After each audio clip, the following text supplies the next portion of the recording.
আসসালামু আলাইকুম ওয়া রাহমাতুল্লাহি ওয়া বারাকাতুহু। প্রিয় বন্ধুরা, হযরতে জিবরাইল আলাইহি ওয়াসাল্লাম পৃথিবীতে তিনবার দ্রুত গতিতে এসেছিলেন। হযরতে জিবরাইল আলাইহি ওয়াসাল্লাম আল্লাহর পক্ষ থেকে বার্তা প্রেরণের জন্য দায়িত্বপ্রাপ্ত প্রধান ফেরেশতা। ইসলামের বর্ণনায় উল্লেখ আছে যে তিনি পৃথিবীতে বিভিন্ন সময়ে গুরুত্বপূর্ণ বার্তা নিয়ে দ্রুত গতিতে এসেছেন। এর মধ্যে তিনটি ঘটনাকে বিশেষভাবে উল্লেখ করা হয়। মুহাম্মদ সাল্লাল্লাহু আলাইহি ওয়াসাল্লামের নবুয়তের সূচনা। গারে হীরার ঘটনা। হযরতে জিবরাইল আলাইহি ওয়াসাল্লাম প্রথমবার দ্রুত গতিতে পৃথিবীতে আসেন যখন তিনি মহানবী সাল্লাল্লাহু আলাইহি ওয়াসাল্লামের কাছে আল্লাহর পক্ষ থেকে প্রথম ওহী প্রকাশ নিয়ে আসেন। সময় 610 খ্রিস্টাব্দ, রমজান মাস, স্থান গারে হীরা, মক্কার কাছে একটি পাহাড়ের গুহা।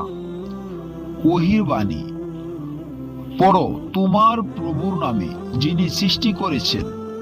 সূরা আলাক আয়াত 1-5। এই ঘটনা ইসলামের নবুয়তের সূচনা এবং কুরআন নাজিলের প্রথম অধ্যায়। মেরাজের রাত্রে ইসরা ও মিরাজ। হযরতে জিবরাইল আলাইহি ওয়াসাল্লাম দ্বিতীয়বার দ্রুত গতিতে আসেন মিরাজের রাতে, যখন মহানবী সাল্লাল্লাহু আলাইহি ওয়াসাল্লামকে আল্লাহর সান্নিধ্য নিয়ে যাওয়া হয়।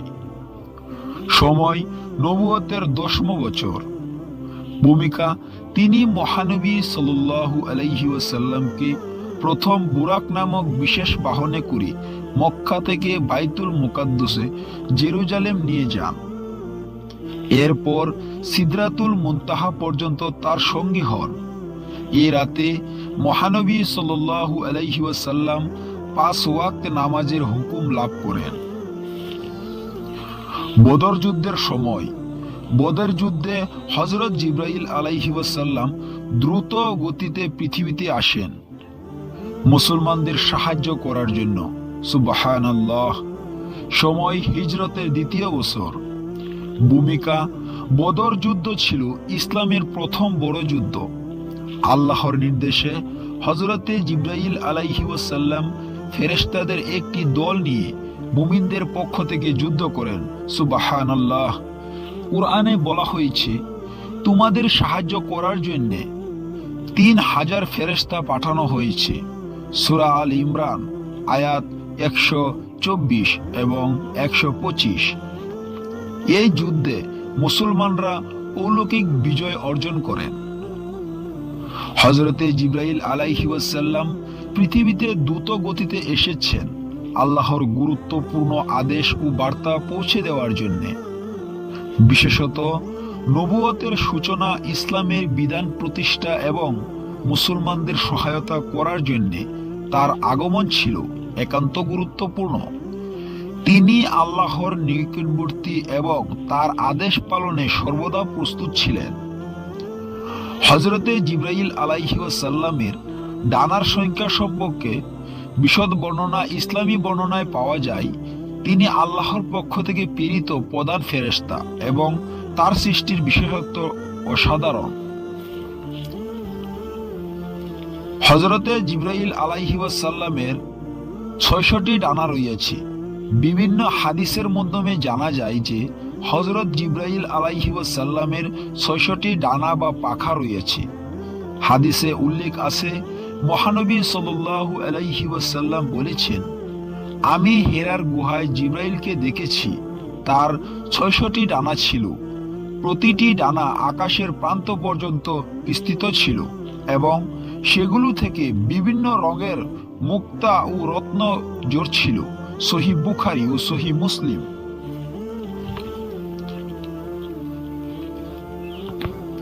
হযরতে জিবরাইল আলাইহি ওয়াসাল্লামের ডানাগুলো এত বড় যে একটি ডানা দিয়ে তিনি পুরো আকাশকে ঢেকে দিতে পারেন।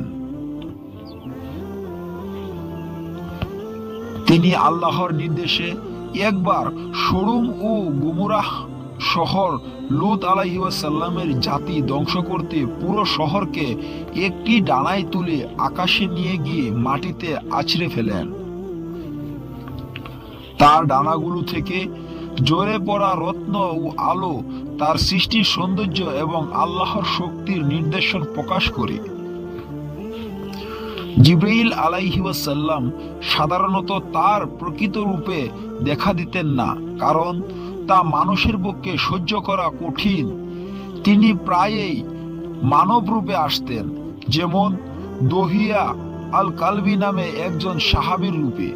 তবে মহানবী সাল্লাল্লাহু আলাইহি ওয়াসাল্লাম তাকে তার প্রকৃত রূপে দুইবার দেখেছেন। একবার গারে হীরার কাছে ওহীর সূচনা, দ্বিতীয় নম্বর সিদরাতুল মুনতাহায় মিরাজের রাতে। হযরত জিবরাইল আলাইহিস সালামের ৬৬টি ডানা আল্লাহর সৃষ্টির এক বিস্ময়কর নিদর্শন। তার ডানাগুলোর মাধ্যমে তিনি আল্লাহর শক্তি ও গৌরবের প্রতিনিধিত্ব করেন। তার এই গুণাবলী ফেরেশতাদের মাঝে তার মর্যাদাকে বিশেষভাবে চিহ্নিত করেন। হযরতে জিবরাইল আলাইহিস সালাম আল্লাহর প্রধান ফেরেশতাদের একজন এবং তার মৃত্যুর প্রসঙ্গটি ইসলামের প্রামাণ্য গ্রন্থে সরাসরি উল্লেখ করা হয়নি, তবে কিছু ইসলামী বর্ণনা এবং ব্যাখ্যা থেকে ধারণা করা হয় যে কিয়ামতের দিন সবকিছু ধ্বংসের সময় ফেরেশতাদেরও মৃত্যু হবে। এটি কুরআন ও হাদিসে কিয়ামতের বিবরণ থেকে পরোক্ষভাবে বোঝা যায়। কুরআনে আল্লাহ বলেন, পৃথিবীতে যা কিছু আছে তা ধ্বংসশীল, শুধু তোমার প্রভুর মহিমায় ও সম্মানিত মুখেই চিরস্থায়ী। সূরা আর রহমান আয়াত ২৬ এবং ২৭। এই আয়াত থেকে বোঝা যায় কিয়ামতের সময় সকল প্রাণী এমনকি ফেরেশতারাও মৃত্যুবরণ করবেন। ইসলামী বর্ণনায় বলা হয়, আল্লাহর নির্দেশে আজরাইল আলাইহিস সালাম বা মালাকুল মউত সমস্ত সৃষ্টির আত্মা গ্রহণ করেন।